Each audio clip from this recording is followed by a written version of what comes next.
and Carolina, we were staying at the home of Kalashuddha and Advaita Chandra. And Kalashuddha informed us that many people come to the Hare Krishna movement from other sampradayas, from other movements. Many devotees who've taken to Krishna consciousness have, not many, but some have come from the Sri Sampradaya. And in the Sri Sampradaya, they don't take vows of chanting the Mahamantra, but they chant other mantras, and they focus a lot on puja. And so she informed us that members of the Sri Sampradaya have wanted to take initiation into the Gaudiya Sampradaya, which is the Sampradaya we are in. And she said that their spiritual masters approved, because in the Gaudiya Sampradaya it's a different process. Not that they would stop what they were doing with their Sri initiation, but it's initiation into the chanting of the holy name, so that even though they were initiated in that Sampradaya, they were also taking initiation within the Gaudiya Vaishnava Sampradaya, which I wasn't aware of, but it makes sense because in that Sampradaya they're not getting the holy name. It's not a Harinam Diksha initiation. And then of course she said, which we all know, that many devotees in India are initiated when they're young by a family priest who is not a Vaishnava, and so they also take initiation. And of course, if one wants to take initiation within the Vaishnava Sampradaya, and one has taken initiation from a guru who is not a Vaishnava, then naturally one would take initiation from a Vaishnava guru. But I didn't know that those of the Sri Sampradaya were also getting initiated within the Gaudiya Sampradaya. But in retrospect, in thinking of it, it does make sense, because here in Gaudiya Vaishnavism they're getting the holy name and getting guidance in chanting the holy name and guidance in Mahaprabhu's movement. So that was interesting and also helpful for Timothy and Carolina and all of your friends all over Mexico and maybe elsewhere. So I'm going to go back to what we were reading. We were reading from the Nectar Devotion, and of course if you have any questions, just ask. We were reading from the Nectar Devotion. One thing, I don't know how the lighting's going to work because it's still light out here outside. And we have some lights on inside, it could get dark, so if I go into the dark, I go into the dark. What can be done? So, we read, and this is what we were reading when we left off several weeks ago. He mentions, this is Rupa Goswami, he mentions the basic principles as follows. 1, accepting the shelter of the lotus feet of a bona fide spiritual master. 2, becoming initiated by the spiritual master and learning how to discharge devotional service from him. 3, obeying the orders of the spiritual master with faith and devotion, following in the footsteps of great acharyas, teachers, under the direction of the spiritual master. And the last one, number 5, inquiring from the spiritual master how to advance in Krishna consciousness. So, I had an interesting experience the last few weeks. We went to London, and I stayed at the home of 2 Siksha disciples, not initiated, and qualified to be initiated, but their parents don't want them to get initiated until they get married. They feel it's a big commitment, a big responsibility. Although, we feel they're ready. And so, they were concerned because they want to be connected to the disciplic succession, connected to their spiritual master. And I quoted what Prabhupada had said when he first met his spiritual master. He said that when I first met him, I accepted him in my heart as my spiritual master. And I don't know if you know, but Prabhupada didn't accept initiation for 11 years. But he said that was the real initiation, or the real acceptance. So here, there are 5 principles, and only one is initiation. And the second one Prabhupada gives is becoming initiated and learning how to discharge devotional service. So, when you become a Siksha disciple, or you take shelter of a guru or a senior devotee, you learn how to discharge devotional service. And that's really the real essence of initiation, is the Siksha, or the instruction. And the initiation is a connection and a motivation to go forward, but the real thing is the Siksha, or the instruction. And so I was telling these devotees that more important than the diksha, which is formalizing the connection, is the actual connection. We talked about that last time.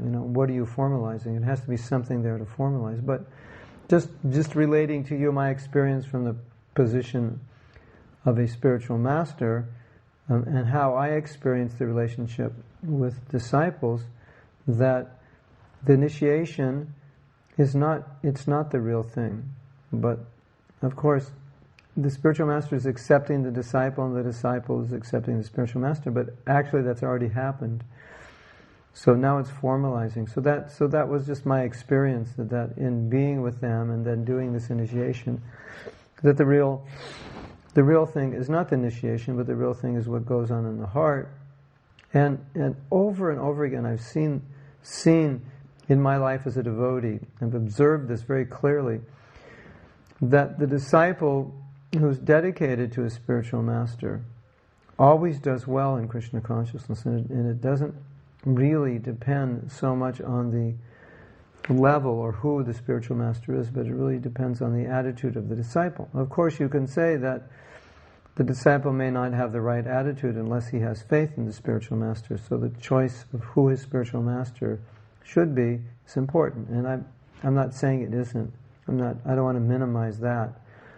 But I'm saying that when the choice is made, there is so much that comes from the heart of the disciple in surrender and service to the spiritual master that forms the basis of their spiritual life, their spiritual advancement in the future.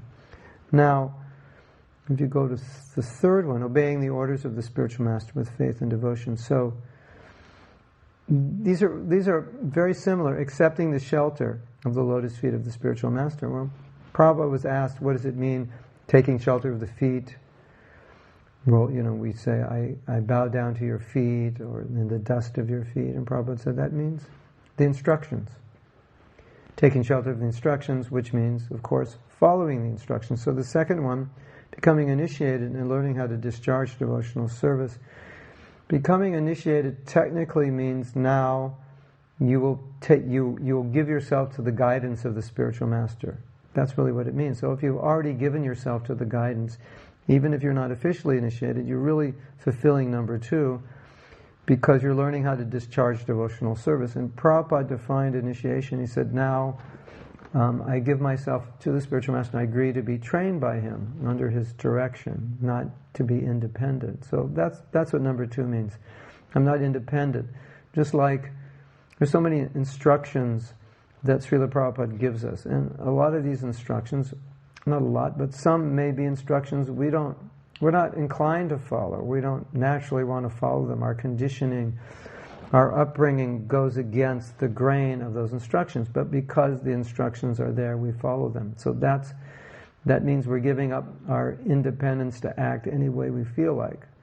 So that's what Prabhupada means. You don't want to do it, but you do it because your spiritual master ordered it, or Srila Prabhupada has asked us to do it. So you're giving up, so initiation, technically in that sense, means you're giving up independence. I'll be guided by the teachings of my spiritual master. But the point I'm making is once you accept the spiritual master, you're already doing that. So that's number 2. And learning how to discharge devotional service means learning sadhana. And that's what sadhana is. It's following rules and regulations. Whether you follow them spontaneously or not, sadhana is the practice of those rules and regulations. So again, under the guidance of the spiritual master, hear the instructions, and then you follow them. That's called bhajana kriya. It's a third level of the practice of devotional service. It begins with faith, then there's association of devotees. Stage 2, stage 3 is then you take to the practice. So anyone who's practicing regulated devotional service, especially those chanting 16 rounds, following the regulative principles, rising early, studying, doing service like that, they're doing bhajana kriya. So in that sense, there's not a whole lot, if they've accepted guidance of a spiritual master, there's not a whole lot of difference between their situation before and after initiation. But then when it's officially connected, this residual karma is burned up when they take initiation, and impetus to go further is given. But it doesn't mean they'll go further. They can revert and go backwards. But because they've taken that connection with the Guru, eventually they'll succeed. So, let's continue. Number 3, obeying the orders of the spiritual master with faith and devotion. Same thing. The next, number 4 is different. Number 4 and 5 are slightly different. Number 4 is very interesting. Following in the footsteps of great acharyas, teachers, under the direction of the spiritual master. So, here we're seeing a disciplic line, is that you have your guru, and your guru is directing you to previous acharyas, great acharyas. Like in the Sri Sampradaya, the acharya of the Sri Sampradaya, the main acharya, is Ramanuja acharya. And so, when you take initiation in the Sri Sampradaya, your teacher will give you the teachings of Ramanuja, and he'll guide you. And so, under his order, you're guided to understand those teachings. So he's connecting you. And that's what this is being said here. Following in the footsteps of great acharyas. How do you know what the great acharyas taught? For your guru shows you what they taught. Your guru helps you understand their mood, the deeper meanings of what they taught. So you're learning to connect with these great lighthouses of spiritual knowledge, these great Mahabhagavats, through your guru. So in ISKCON, you have your guru, and your guru is representing Srila Prabhupada, who's the founder acharya of ISKCON. And founder acharya means that everything we learn comes through Srila Prabhupada, and if we study the books and works of other acharyas, then we compare that with the light of what Prabhupada taught. Everything must line up. And then what Prabhupada stresses, we learn what he gave importance to, because sometimes reading Shastra, it's not clear. There's so many principles, but then we learn what did Prabhupada give stress to, what did he not stress so much. His inner mood, what was his thoughts.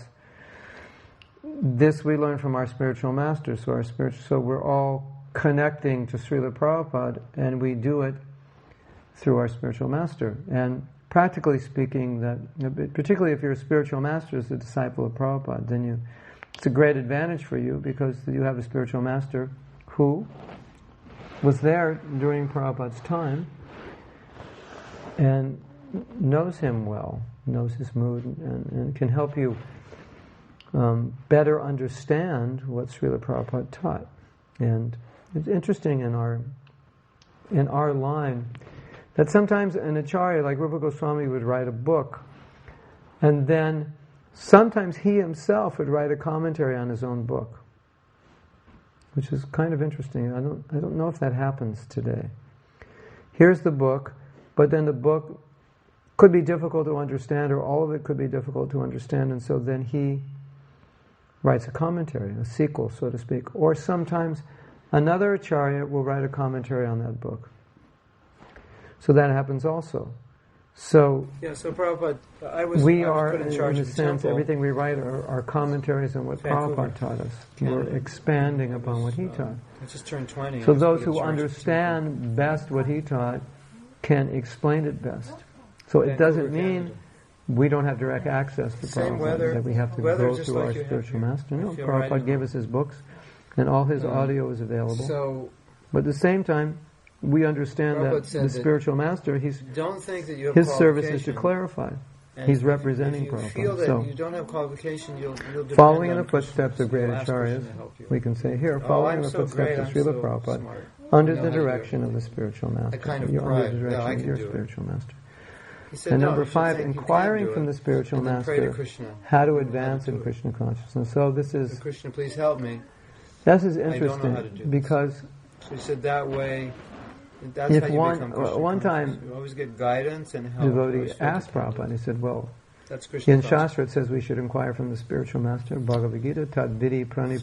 So I've employed that instruction. You should surrender, and then you should inquire, and you should do service. So these 3 things, they go together. Don't just inquire without service, without surrender.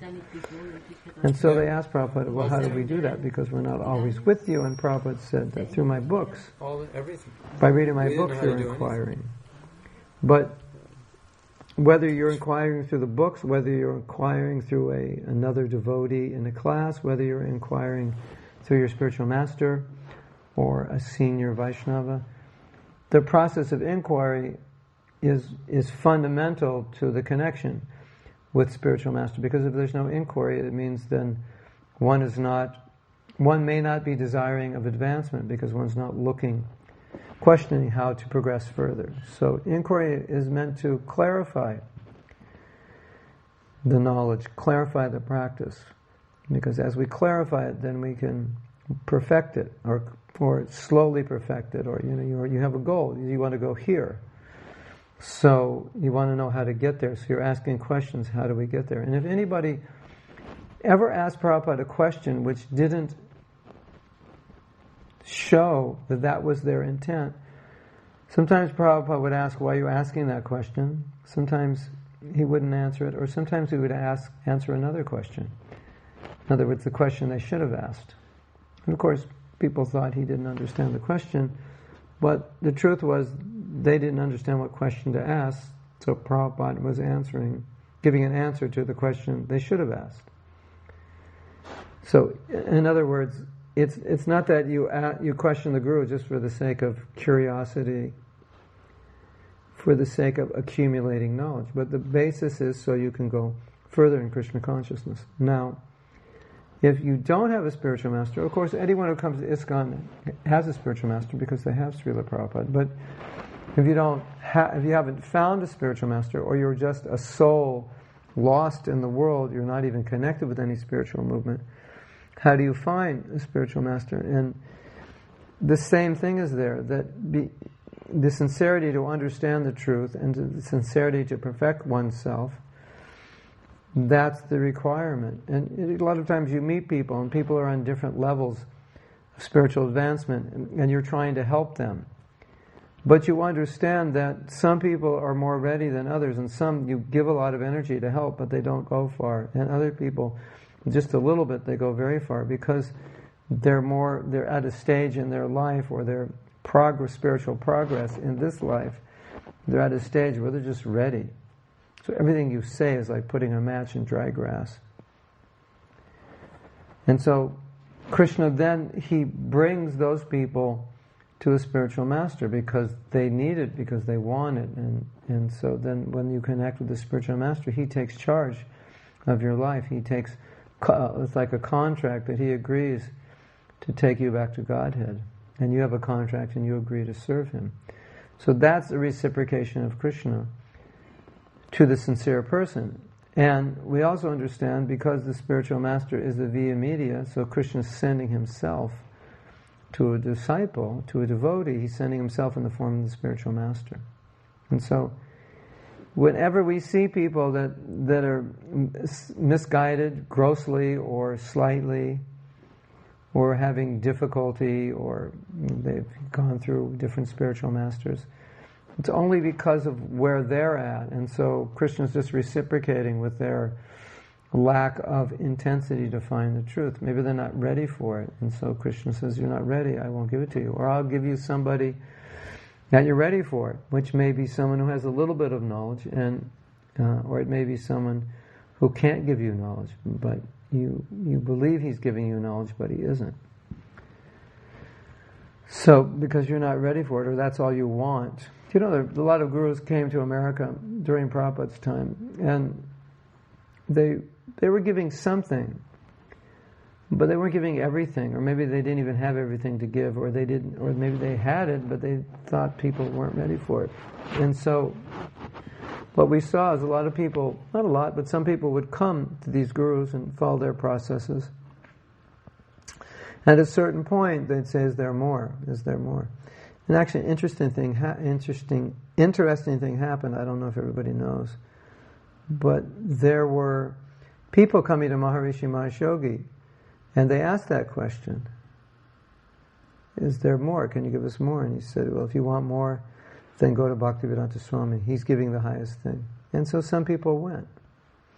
So you see, it's a natural process. If you don't, like people ask us, why did you become a devotee? Well, the real internal esoteric reason is because if someone's sincerely looking for the truth, the absolute truth, the ultimate truth, then eventually they're going to evolve through different religious systems to the point of pure devotional service, because that's the ultimate truth. So that's the real answer. Why did you become Krishna conscious? Because there wasn't pure devotional service anywhere else, and I wanted it, and so I found it.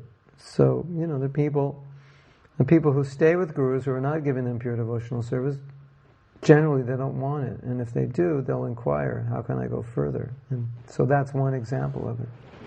So in that sense, finding a guru is more about becoming sincere in understanding the absolute truth, and then Krishna will direct you to a guru, or the guru will find you. And inherent within that is that when you get the truth, you're willing to accept it and surrender to it. So in that verse, Krishna is saying, you don't just inquire, but you serve and you surrender, because the idea is that the guru gives you knowledge. If you're not surrendered, you can't take advantage of it. And so a lot of people get knowledge, but they can't take advantage of it because they don't really want to surrender. They're too attached. And so when you come to a guru, you have to be maybe not totally free from attachment, but willing to be free from attachment. Otherwise, you're going to limit the amount of the benefit you're going to get. So, tad vidhi pranipatena, surrender. And surrender means, okay, I'm yours, now you guide me. I've given up my independence. Pariprashnena, inquire, and then do service. So you tell me what to do, and I'll do it. Just like Arjuna. And he comes to this point where he's confused. And then he says, I surrender, just tell me what to do. I don't know what to do. And so he's just playing the role of everybody. Everyone's in that situation, but not everyone's going to admit that. And I was just thinking today, it's very interesting that practically if you think of anyone who's become a devotee, and especially seriously engaged in devotional service, you'll find that there were things in their life that just weren't working out, and at that point they hit a threshold where they wanted to know, what's the answer? Why is this going on? And it just pushed them a little over that threshold, and that's when they became devotees. And I was just going in my mind through this person, this crisis. They had this crisis, and that brought them to Krishna consciousness. And this person had this trouble, and that brought them to Krishna consciousness. Because people come, they write me, or they talk to me, they Skype me with problems. And a lot of the people who I've helped got more into Krishna consciousness because of those problems. So it's very, very interesting. And so, the problem brings you to this point and say, now I'm ready. And you see that in Bhagavad Gita, because Arjuna wasn't ready.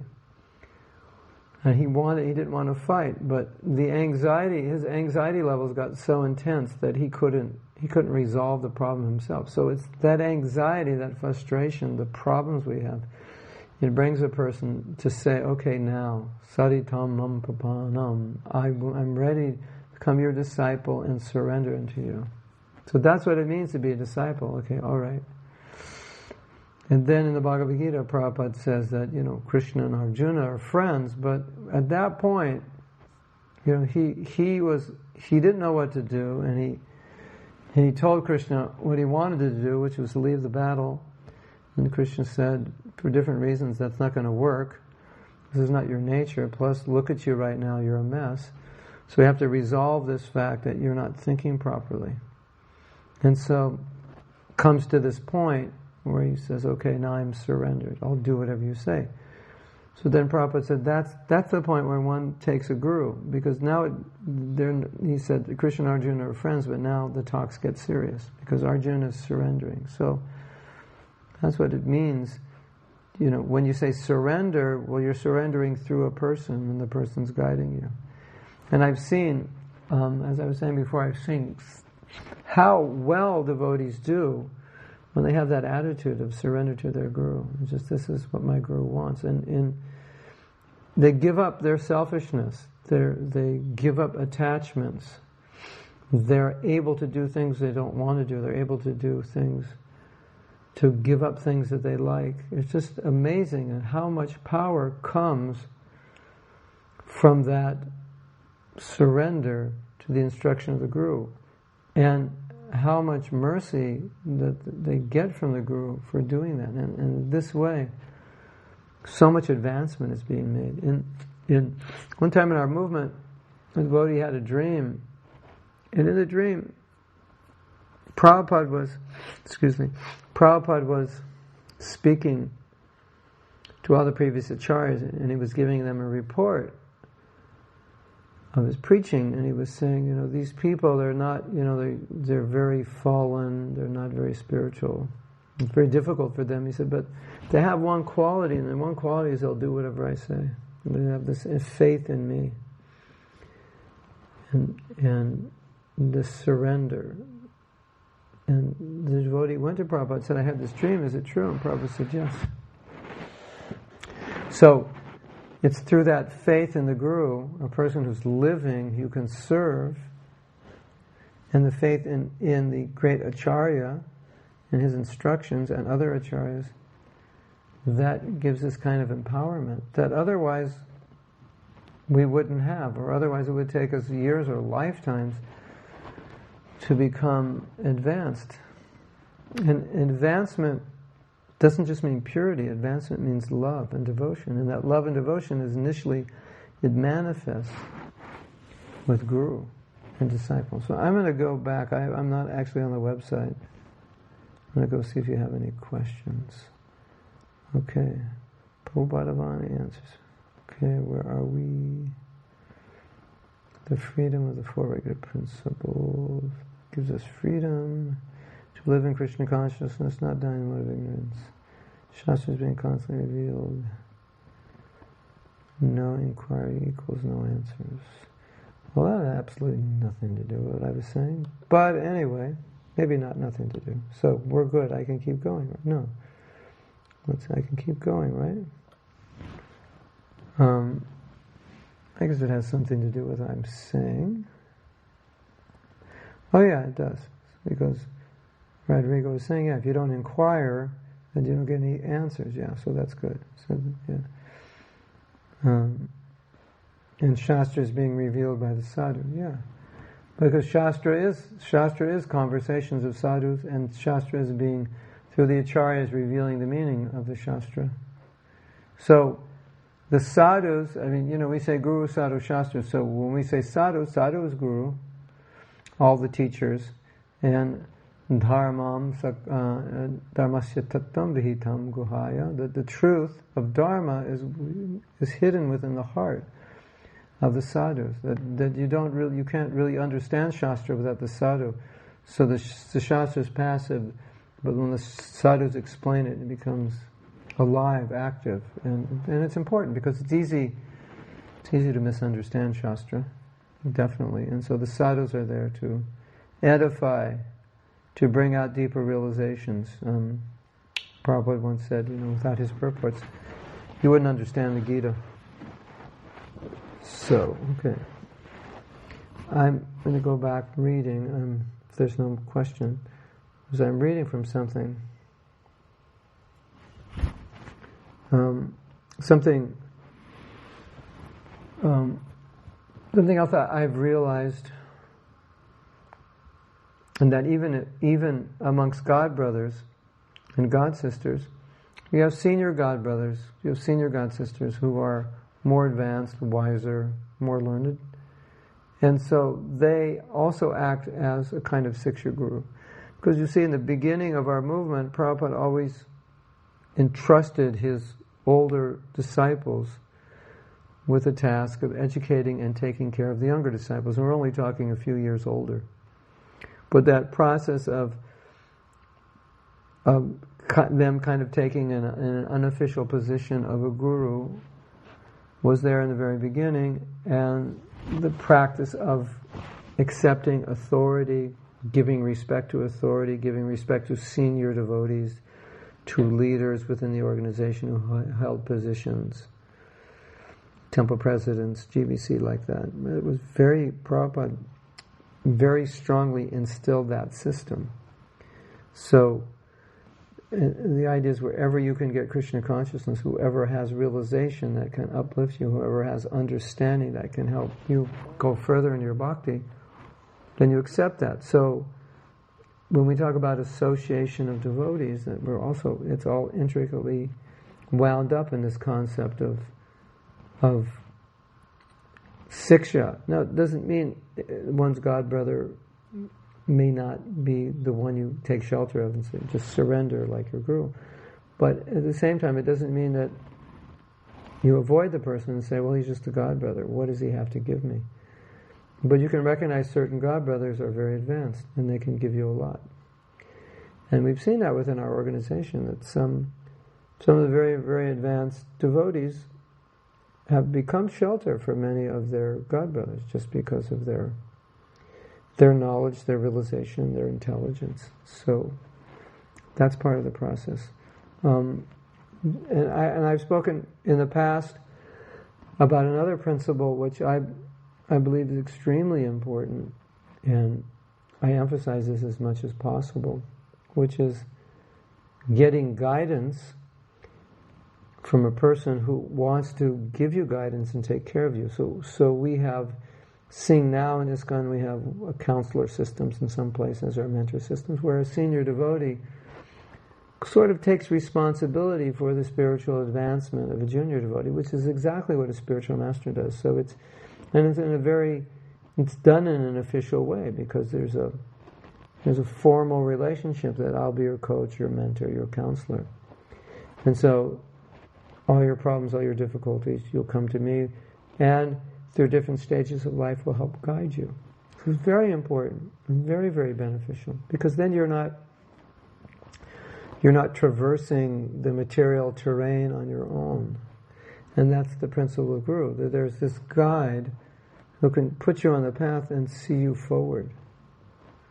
And we have an independent nature, so we don't always think we need that. And the other end of it is that somebody is new in Krishna consciousness, and they don't feel qualified for it, because usually you get Guru when you want to take initiation. And as I've been saying over and over again, that's a huge mistake. But you always should take shelter of senior devotees.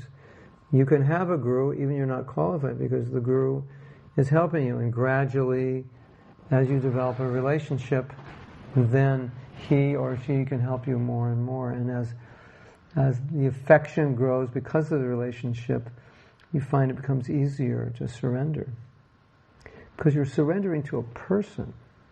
You're not, like people say, well, how can I surrender to Krishna? I've never seen him, and it's so far off, and it's not personal. But here's a spiritual master. Here's a person you can work with, who you can satisfy. So it's a very important and powerful principle of Krishna consciousness that everyone, even those who are not so qualified, should take advantage of. And when you do that, you see it's much different. Otherwise, it's kind of like you are on your own and you're advancing at your own pace. That's okay. But under the guidance of a spiritual master, he can help you go much further, much faster. Then, of course, some people don't do that because they're just not on that stage. They're not ready for it. They're not that serious. They don't want it. They want to be independent. So that's understandable. We're not ready for that, but we should be ready for it. That's the point. That's the demarcation point, where now I'm going to be guided. I'm willing to give up independence to be guided by somebody who can guide me better than I can guide myself, because otherwise I'm guiding myself by my mind. Right? So, that's something I've been emphasizing a lot. And you get people who don't chant 16 rounds, so they don't look for a guru. They don't feel qualified to take Diksha. They don't look for a guru. They haven't found anybody they can see as Diksha guru, so they don't. They see Prabhupada as their guru, and they fear that anyone else would get in the way. They think maybe no one in ISKCON is qualified. Their guru fell down, they can't put their faith in another guru, or they don't feel they can be a good disciple. So this is a list I made up, and I feel that none of these are valid. I mean, in a relative sense, they may be valid, but, they're not valid. That's my point. They may seem to be valid, but they're not, because we all need that. We all need guidance. That they can, and even if you feel you're not ready to surrender, but that's not the point. You take the guidance You develop the relationship. Service to advanced devotees. It's very powerful. It's there in the Bhagavatam. Serving advanced devotees. You get their blessings, you get their mercy. It's almost mystical. I've seen, and then you have the opposite. All throughout our scripture, you have the opposite. You offend a devotee, and it destroys your bhakti. So you put these two things together, and you serve the Vaishnava, you get his mercy, you please Krishna by serving him, you get Krishna's mercy. You offend a Vaishnava, then you offend Krishna. You don't get the Vaishnava's mercy, you don't get Krishna's mercy. I mean, it's very simple when you actually look at it that way. And Krishna, I don't know if I told you before, but I had this interesting experience that, this may sound like I'm being proud, I'm just stating an observation, that I've seen any time someone has treated me badly, it's become a problem for them, even when I was a young devotee. And not that I was anything special, but I understood from that Krishna just didn't like it. He's just not pleased when devotees are not treated well. When people are very unnecessarily upset with me, or angry, or whatever, or just nasty, or not people. I'm talking about devotees, and I've seen how it hurt them, their spiritual life. And I was thinking, why should that hurt them? I'm hardly a devotee. I'm just struggling. But then I understood that, as I saw this again and again and again, and how bad it was for them to do that. Then I began to understand it's not a matter of how advanced we are, but it's a matter of that if we serve the devotees, Krishna's pleased. And if Krishna's pleased, that's it. You're good. What else do you need? Right? So that was the idea. I mean, not the idea, that's the philosophy, but I've seen that over the years more and more. Even a very young devotee, if we upset in some way, we disturb in some way, we criticize in some way, it affects us, and it negatively affects us. Krishna's not pleased. And even just serving a young devotee, doing some service to some appreciation of the devotee, Krishna's pleased. And bhakti is all about pleasing Krishna. It's interesting that one devotee told me they were having an issue with forgiveness, and they went to Bhakti Vidyapurna Swami, and his basic answer was, Krishna is pleased if you forgive, so you should want to do it. So that's such a simple principle of bhakti, that if it pleases Krishna, you just do, that's it, right? You just do it. So serving the devotee pleases Krishna. It's quite simple. It's not, it's not really esoteric. It's just very simple. Krishna's pleased when you serve his devotee, and Krishna ordains a system where you have a spiritual master and you serve him. You work under his guidance and you please him, and that pleases Krishna. And it doesn't matter your spiritual master is Mahabhagavad or not. He descended from the spiritual world or not. That doesn't matter. But the system is you please this person. And of course, then the question always comes, but really, does somebody have to be there? I mean, how do I become closer to God if somebody's in the way between me and God? But that person's not in the way. That person is leading the way. So people misunderstand it. Like, I have this connection with God. You do. With Krishna, you have a connection. But this person is helping you in that connection. That's the point. So, any questions on that? Or should I continue to read?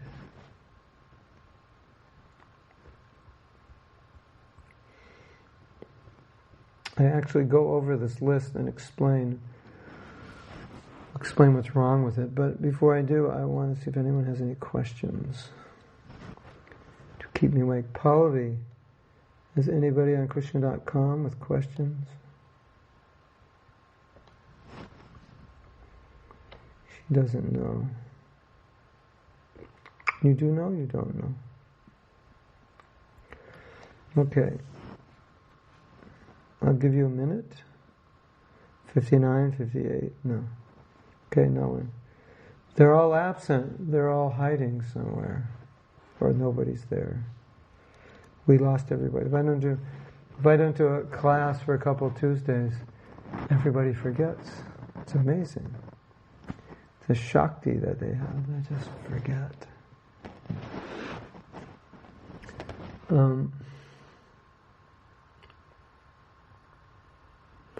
Another thing that I see is that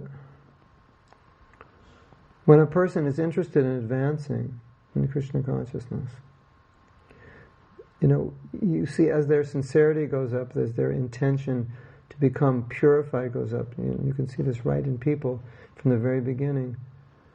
Their inquiries go up. They're always asking, how. That's the guru-disciple relationship. How do I go further? How do I go further? How do I go? And we all need to be asking, and we all need that guidance. So when you're not asking, it's like, okay, what's wrong here? Why am I not asking? We should always be asking.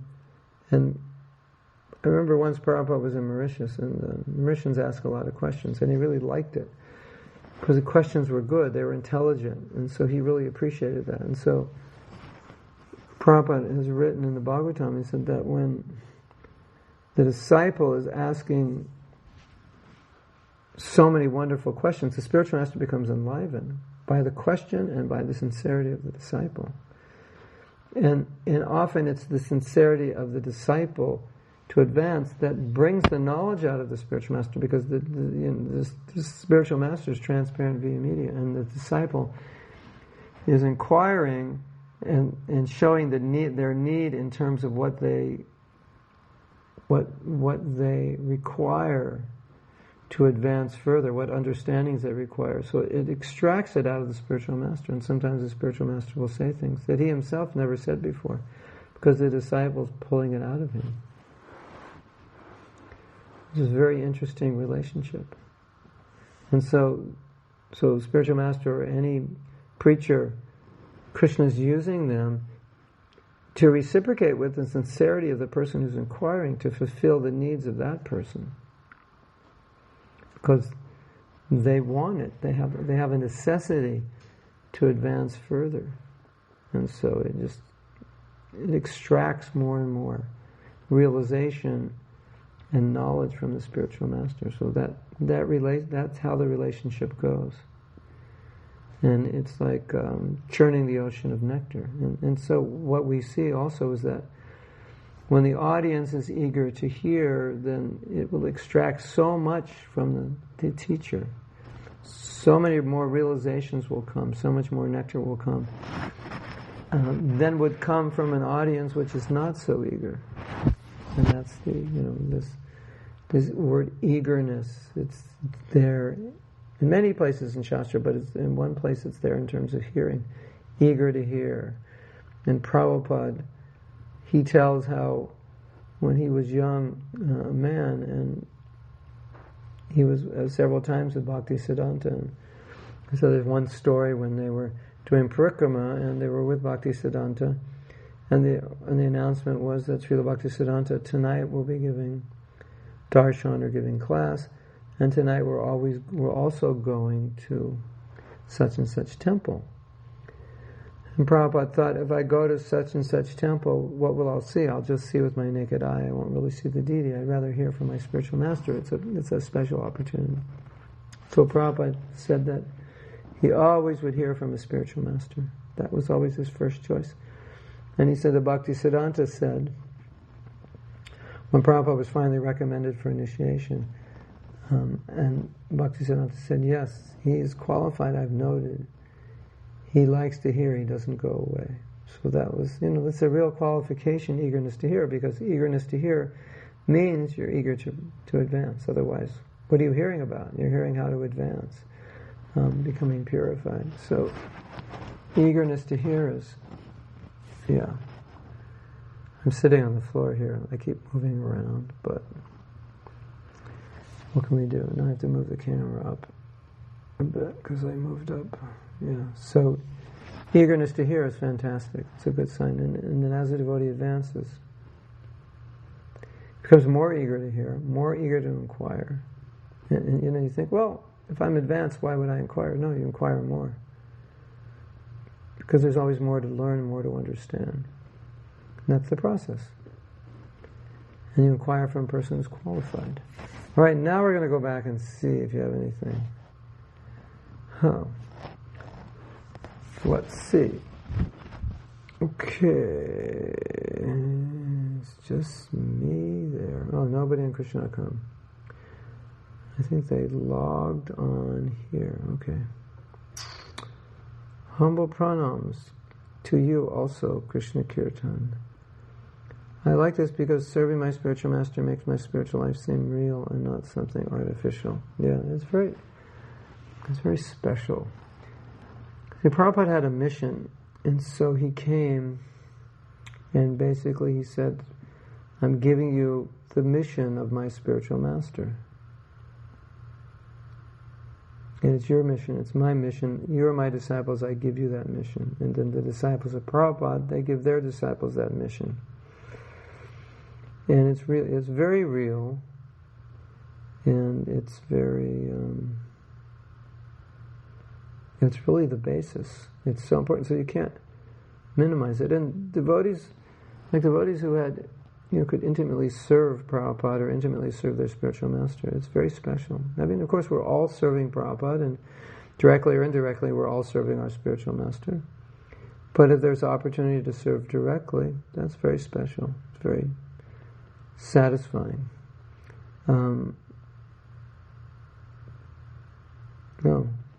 Marina is also watching on Chatsi. Yes, good. I'm watching listening, or whatever, on Chatsi, So,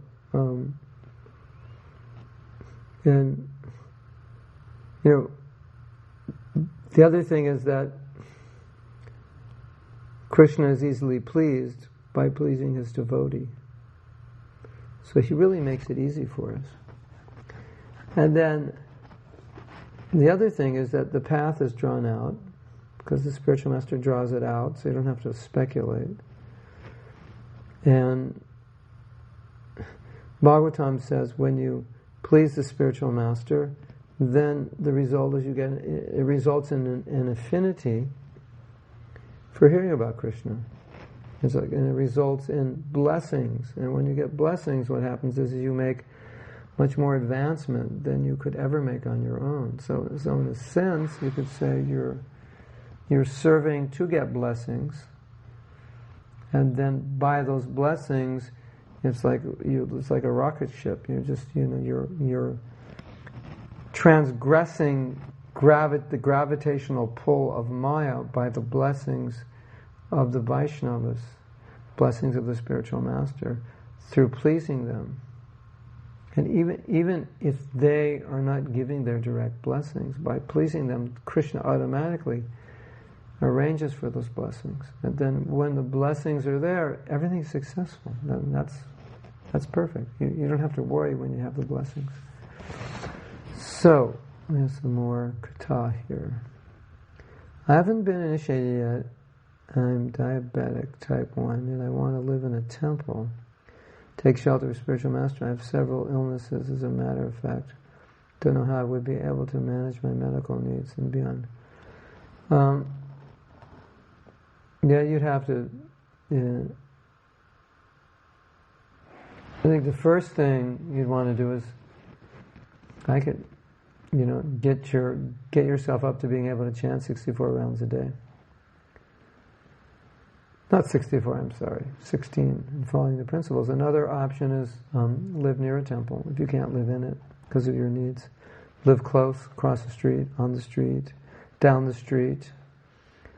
Another option is go to India and do the nature cure, because many people who are diabetic have done a nature cure and cured their diabetes through natural diet and things like amla juice and other fasting on fruits and so forth. So that may also, there may be things you could do which would be beneficial for your health, which would make a huge difference. Because if you're stronger, then maybe you could actually manage. But if you can't manage to live in it, live close to it, and get service. Service is very important. Of course, you can have service anywhere, but Rodrigo Bonafante Neophyte. If you want to get initiated, the first thing is connect with someone who can guide you in your spiritual life. And then, if that works, then you develop a relationship, and then he helps you come to the point where you can be initiated. So, some people think it's kind of the other way around. You become qualified to be initiated, then you find a guru. But often, it's finding the guru who's going to help you become qualified. So you can, as I'm saying before, you can, at any stage, you should be with him. And the fortune of having Prabhupada's disciples to guide you is it's basically not different than having Prabhupada. I don't think Prabhupada saw it as different or felt it was any different. It's the same knowledge, and they've heard it from him, and our process had from the very beginning, as Prabhupada taught us, and we repeated what he said. Pallavi says, and on the bright side, even if you are a bit far from the temple, you'll always hanker to go. Yeah, there's a funny story. I have to move around a bit here. Excuse me for wiggling around. There's a funny story. A devotee wanted to live near a temple, and her guru said, "Better you don't live near the temple." He said, "Why?" He said, "Because..." Exactly what Pallavi said. He said, if you don't live near the temple... Oh, look at that. Put it out of focus. Oh my God. If you don't live near the temple, you'll always be thinking of the temple. Marina Mataji. What does it mean when the Guru takes years to initiate a devotee? Ha ha. Well, that's difficult to answer because I don't know who your Guru is. Because some Gurus do it very quickly. They encourage people, right, and they give it very quickly, and some gurus don't. And because I can tell you the two reasons I think they don't. One, they have too many disciples, and they don't want to initiate so many at a time, so they can't handle all this karmic reaction, so they wait. Maybe they've had many disciples that have fallen down, so now they're more cautious. They want to wait longer to make sure they're serious. Or maybe, in a specific case, they're waiting for the disciple, because they don't think the disciple's ready. There are some gurus that don't have a lot of disciples and don't want a lot of disciples, since they're very cautious about who they'll initiate. It's another reason. In ISKCON, the post of live Siksha Guru is neither acknowledged nor stressed. Only Diksha Gurus are recognized. Is that pleasing to Krishna? I mean, live Siksha Gurus. Because Prabhupada was all we knew as Guru, we didn't really understand Siksha Guru because he was the Guru, and the Guru was the Diksha Guru, and everything. When Prabhupada says Guru, we always thought Diksha Guru, but he didn't mean just Diksha Guru, but that's what we thought. And so, very intimate relationships were developed between disciples and their Diksha Gurus. But many people were serving as Siksha Gurus. Especially right after Prabhupada left, because most of the devotees were Prabhupada's disciples. So, most of them, were godbrothers of the Guru, and Siksha Gurus for the godbrothers' disciples. But at that time we thought that godbrother who's a Guru should be exalted above everyone else. That was a big mistake. So it minimized the position of other devotees. And it's kind of funny, because it was almost like we were in denial of what was really happening. Because what was really happening is so much of the advancement of devotees was coming through the association of other people, not the Guru, or in combination with the Guru and other people. but wasn't really acknowledged. So I'm finding it's being acknowledged a little bit more now, especially because a lot of gurus have so many disciples that they can't personally deal with, and people are looking for personal relationships, and so they feel a deep connection with a person who's taking time to take care of them. But I would say, as an older devotee, we should just take the position of Siksha Gurus, whether we recognize it or not. And if a close relationship develops with another devotee, which is like a disciple, then I think it's good to let them know that, say, I feel you're like a Siksha disciple. I feel responsible for you. I want to make sure that you become Krishna conscious. I think it's good to say that. I think it's really good to say that, because maybe they don't know that. Maybe they don't feel it the way you do. So then you can kind of establish it without any official, others may not recognize it, but you recognize it, and you can declare it, so to speak, that this is what I think, this is what I see it is. And I do that with lots of devotees. I say, I'm just, whatever you need me, I'm there. I'll help you. And that's what a guru does. So it's not a question of I'm their guru, their Diksha guru. It's just I'm somebody who's willing to help them. That's what Prabhupada wants us to do. And let the relationship develop that way. And then just let people know that this is a real relationship. And we can continue this way if they want. And then gradually they'll understand the value of it. And say, so this is what it means to have a Siksha Guru or a Siksha disciple. And I think that's probably where the reality really is. When you get into Diksha, then sometimes people get a little enamored by it or confused by it. But when it's genuine, the genuine part is the Siksha. And that's why it's nice when it's a genuine relationship, not just kind of official. At least that's my experience. Are there plans for me to come to New Jersey? I'm supposed to come the weekend of July 20th to do Japa Workshop Level 2. Is that confirmed, Pallavi? Or if it's not, please confirm.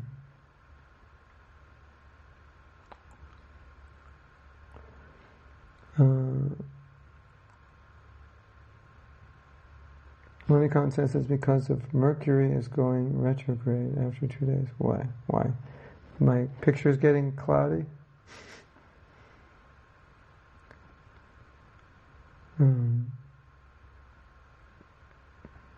Confirmed. Oh, it's confirmed.